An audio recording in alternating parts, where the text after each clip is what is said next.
자, 안녕하세요. 경제학장 박사입니다. 여러분, 화폐금융론 공부하다 보면 이거 너무 어렵다 이런 생각 많이 하시죠? 그런데 오늘 배울 이 중앙은행만 제대로 이해하면요. 경제가 돌아가는 큰 그림이 보이기 시작할 거예요.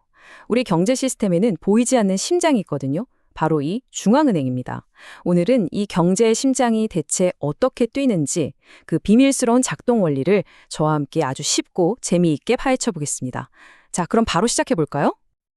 자, 그럼 질문 하나 던져볼게요. 이 거대하고 복잡한 금융 시스템을 살아 움직이게 만드는 심장은 과연 뭘까요?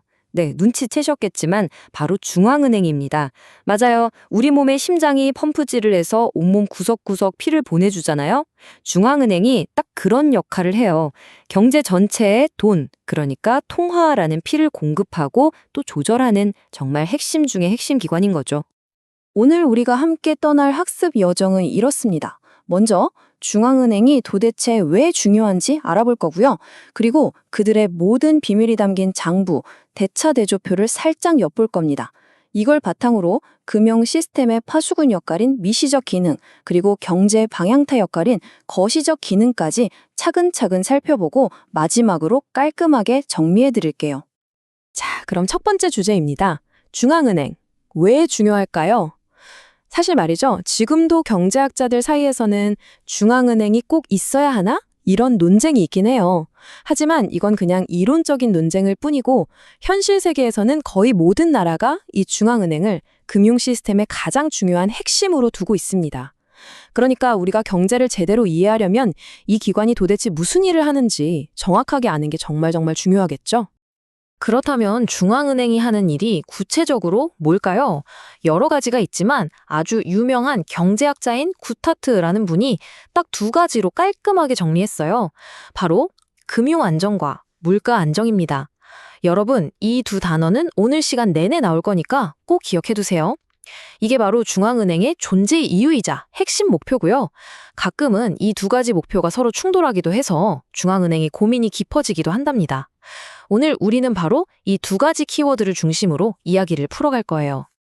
자, 그럼 중앙은행이 이런 중요한 일들을 하는지 우리가 어떻게 알 수 있을까요? 무슨 비밀스러운 작전처럼 움직이는 걸까요? 아닙니다. 바로 이 대차대조표라는 걸 보면 돼요. 이게 뭐냐면 중앙은행의 모든 활동이 고스란히 기록되는 말하자면 중앙은행의 비밀 일기장 같은 거예요. 이 장부만 제대로 읽을 줄 알면 중앙은행이 지금 무슨 생각을 하고 무슨 일을 하는지 훤히 들여다볼 수 있게 됩니다. 자, 그럼 그 비밀 장부 한번 같이 엿볼까요? 네, 바로 이겁니다. 중앙은행의 대차대조표. 회계 원리 배우신 분들은 익숙하죠? 왼쪽이 자산, 오른쪽이 부채와 자본. 그런데 항목들을 한번 보세요. 금, 외화, 민간신용, 우리가 보통 생각하는 은행 장부랑은 뭔가 좀 다르죠? 되게 낯설게 느껴질 수 있어요. 하지만 걱정 마세요. 지금부터 저랑 같이 이 낯선 항목들이 도대체 무슨 뜻인지 하나씩 아주 쉽게 파헤쳐 볼 테니까요. 자, 여기서 아주 재미있는 질문 하나.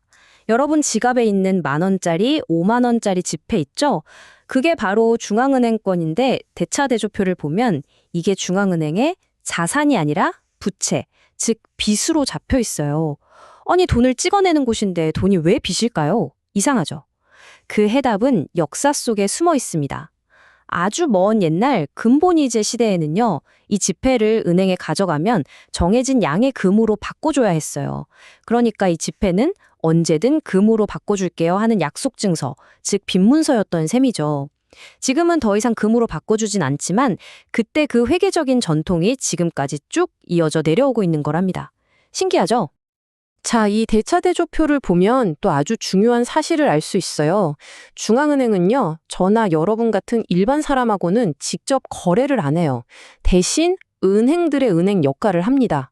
여기 표를 한번 보세요. 자산 쪽에 있는 민간신용이라는 거 있죠? 이건 중앙은행이 시중은행, 국민은행이나 신한은행 같은 곳에 돈을 빌려줬다는 뜻이에요. 그리고 부채 쪽에 있는 민간예금은 반대로 시중은행들이 중앙은행에 돈을 맡겨놓은 거예요. 이걸 우리가 어려운 말로 지급준비금이라고 부르죠. 그러니까 중앙은행은 오직 은행들을 손님으로 받는 특별한 은행인 셈입니다.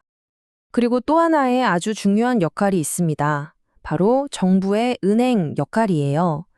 대차대조표를 다시 한번 볼까요?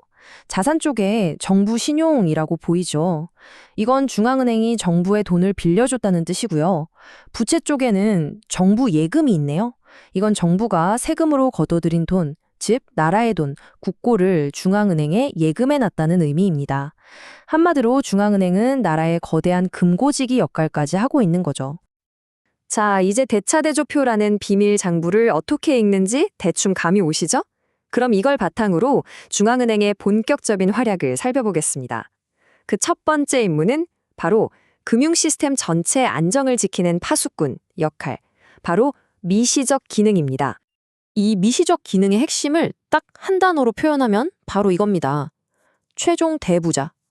영어로는 lender of last resort라고 하는데요. 이게 무슨 뜻일까요? 말 그대로 마지막으로 기댈 수 있는 돈 빌려주는 곳이라는 뜻이에요. 상상해보세요. 갑자기 경제 위기가 터져서 은행들이 줄줄이 쓰러질 것 같아요. 모든 은행들이 돈이 없어서 아우성인데 아무도 돈을 빌려주지 않는 그런 최악의 상황. 바로 그때 내가 빌려줄게 하고 나타나는 최후의 구원투수. 그게 바로 중앙은행의 최종 대부자 역할입니다. 이해가 잘 안 되신다고요? 그럼 이 그림을 한번 보세요.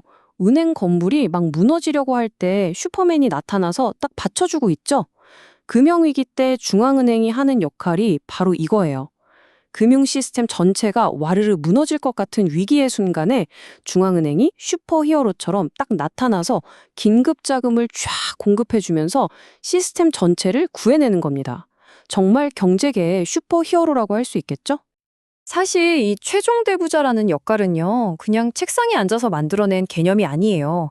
아주 뼈아픈 역사의 교훈에서 나온 겁니다. 1907년에 미국에서 어마어마한 금융위기가 터졌어요. 은행들이 서로 못 믿고 돈을 안 빌려주니까 경제 전체가 마비될 지경이었죠. 근데 문제는 그때는 이런 위기를 수습해줄 슈퍼히어로, 즉 중앙은행이 없었다는 거예요. 이 지독한 경험을 하고 나서야 미국 사람들이 깨달은 거죠. 아, 위기 때 기댈 수 있는 최후의 보루가 꼭 필요하구나. 그래서 수년간의 연구 끝에 마침내 1913년에 바로 이 최종 대부자 역할을 하기 위해 만든 기관이 바로 지금 우리가 뉴스에서 매일 듣는 미국 연방준비제도, 바로 페드입니다. 자, 지금까지는 위기 상황에서 나타나는 슈퍼히어로, 중앙은행의 미시적 기능에 대해 알아봤습니다. 그럼 이제 평상시에는 중앙은행이 뭘 하는지 알아봐야겠죠. 이제 중앙은행의 두 번째 핵심 기능, 바로 경제라는 거대한 배의 항해를 이끄는 방향타 역할, 거시적 기능에 대해 알아보겠습니다. 자, 이 표를 보시면 두 기능의 차이가 한눈에 들어오죠? 미시적 기능은 뭐였죠? 네, 위기가 터졌을 때 불을 끌어 달려가는 소방수 역할, 바로 최종 대부자였어요. 이건 금융 안정이 목표죠. 반면에 거시적 기능은 평상시에 경제가 너무 뜨겁지도 너무 차갑지도 않게 온도로 조절하는 뭐랄까 온도 조절사 같은 역할이에요. 이건 물가 안정이 목표고요. 이렇게 목표도 다르고 사용하는 도구, 즉 정책 수단도 완전히 다릅니다. 이 둘의 차이 확실하게 기억해 두셔야 합니다. 그러면 중앙은행이 어떻게 경제 전체의 온도를 조절할까요? 아주 간단해요. 수도꼭지를 생각하시면 됩니다. 경제에 흘러들어가는 돈의 양을 조절하는 거대한 수도꼭지를 중앙은행이 쥐고 있는 거예요. 시중에 돈이 너무 많이 풀려서 물가가 막 오를 것 같으면 수도꼭지를 꽉 잠가서 돈의 양을 줄이고요. 반대로 경기가 너무 꽁꽁 얼어붙어서 힘들면 수도꼭지를 활짝 열어서 돈을 팍팍 풀어주는 거죠. 이렇게 돈의 양과 그 돈의 가격인 금리를 조절해서 경제 전체를 움직이는 겁니다. 자, 그럼 그 수도꼭지를 어떻게 돌리는지 가장 대표적인 방법인 공개시장 운영을 예로 들어볼게요. 이거 진짜 중요하니까 집중해서 들어보세요. 자, 1단계. 중앙은행이 시중은행이 가지고 있는 국채 같은 유가증권을 사들입니다. 그 국채 나한테 팔아 하는 거죠. 2단계. 그럼 돈을 줘야겠죠? 그 돈을 시중은행의 중앙은행 계좌, 아까 말했던 민간예금 계좌에 바로 쏴줍니다. 3단계, 그럼 어떻게 될까요? 시중은행은 갑자기 쓸 수 있는 돈이 확 늘어나겠죠? 바로 이게 시중에 돈이 풀리는 첫 출발점이에요. 이걸 어려운 말로 본원 통화가 늘어난다고 합니다. 마지막 4단계, 이렇게 늘어난 돈이 대출을 통해 시중에 돌고 돌면서 금리를 떨어뜨리고 결국 기업 투자와 가계 소비에 영향을 줘서 경제 전체를 움직이게 되는 원리입니다. 어때요? 생각보다 간단하죠? 와, 오늘 정말 중요한 내용들을 많이 다뤘네요. 그쵸? 자, 이제 거의 다 왔습니다.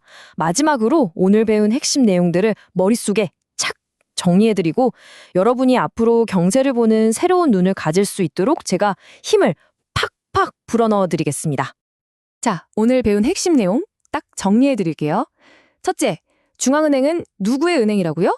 맞습니다. 은행의 은행이자 정부의 은행입니다. 둘째, 중앙은행의 모든 활동은 어디에 기록된다? 그렇죠. 비밀장부인 대차대조표에 다 나옵니다. 셋째, 이걸 바탕으로 두 가지 중요한 일을 하는데 위기 시에는 금융 안정을 위해 최종 대부자 역할을 하고요. 평상시에는 물가 안정을 위해 통화 정책을 수행합니다. 이 두 가지, 금융 안정과 물가 안정, 이것이 바로 오늘날 중앙은행에게 주어진 가장 중요한 두 가지 책무, 즉 맨데이트입니다. 꼭 기억하세요. 여러분, 솔직히 화폐금융론 어렵죠? 저도 알아요. 복잡한 용어도 많고 머리 아플 수 있습니다.